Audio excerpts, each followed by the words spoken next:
Gute and welcome to this technical walkthrough video.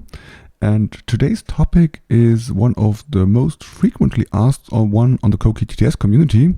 And how can I integrate Coqui text-to-speech into an existing Python-based application? And this is what this video will be about. Gute! Hacky, techy, nerd stuff. Open voice enthusiast.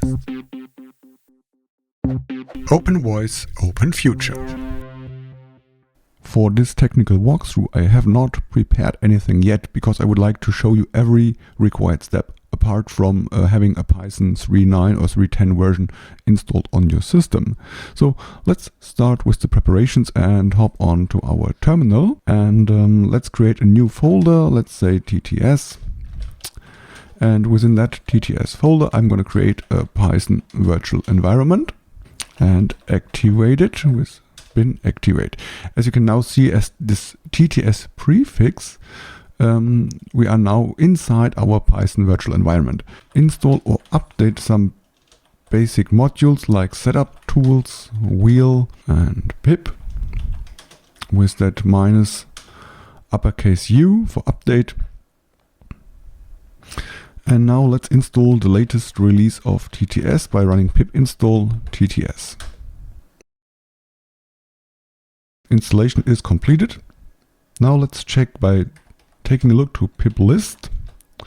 And we can see that the TTS package is installed in its latest version 0.10.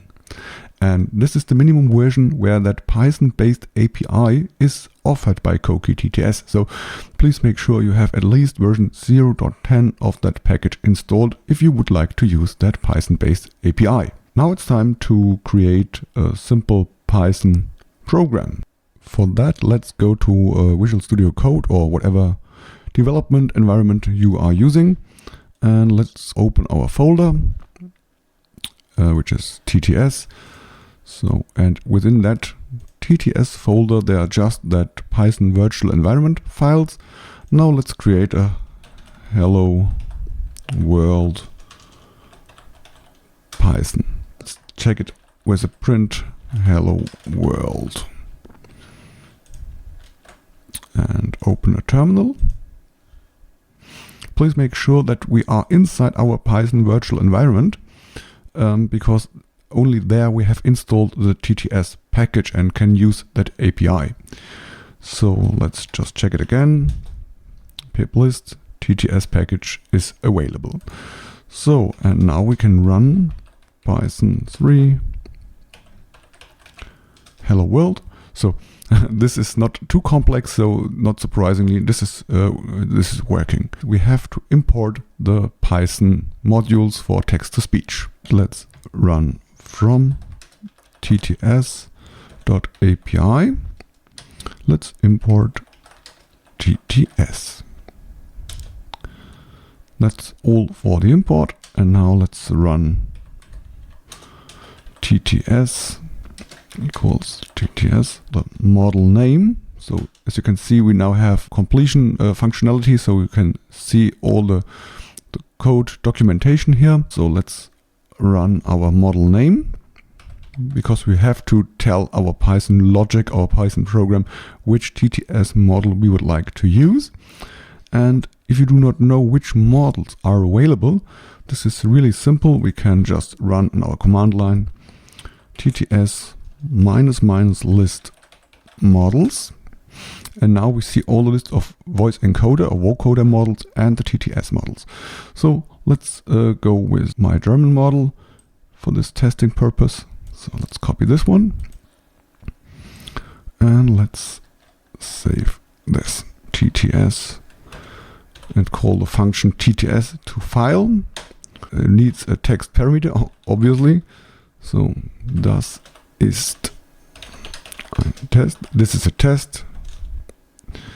And if you do not specify any output parameter, so where the final WAV file audio should be written, it will be written in the current directory as an output WAV file. So now let's see what happens if we run this one. Let's save it. And we can see here on the navigation part on the left side that there's no WAV file at the moment. So let's run our Python Hello World again. We can now see that the model is going to be downloaded. So this step will skip once you have it on your hard disk. Now it's time to download the voice encoder model, the vocoder. So, okay, as you can see, I run into an exception because one of a missing dependency. I have to install eSpeak or eSpeak ng on my local system. So let's fix this one as I'm on an Ubuntu system. Apt-get install eSpeak ng. So as eSpeak ng is now available on the system, let's run the command again. And this time downloading text-to-speech and voice encoder model should be skipped as it has been already downloaded and is available on the local disk. The download has been skipped. This is our input phrase, das ist ein Test, and we can see a processing time and a real-time factor as a performance indicator. And the relevant part is on the left navigation side, we now have that output file. So let's play it. Das ist ein Test. So as you can hear, this worked like a charm. So no problem if you have eSpeak ng installed. There's another way to synthesize audio without saving to a file. So you can run TTS and just TTS. So skip the to file option and run it this way. But this returns a NumPy array. So it is a little bit more in detail required. So I will show you how you can find more information if you would like to deal with this option. But for this video, this option is a little bit out of scope. So for that, let's go back to our browser. And here you can see in the code base of Coqui TTS, in the TTS subfolder, that API Python class. And here you can find all the information on how this stuff works and can take some ideas from or whatever you would like to do with it. Feel free to take a look here to get more information. And yeah, that's it for today's technical walkthrough on how to use the Coqui TTS API to integrate text-to-speech into your locally running Python-based application.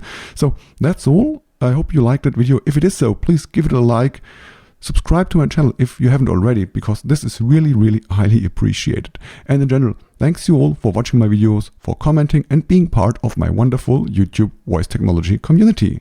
And if you like, we might see us next time. Bye!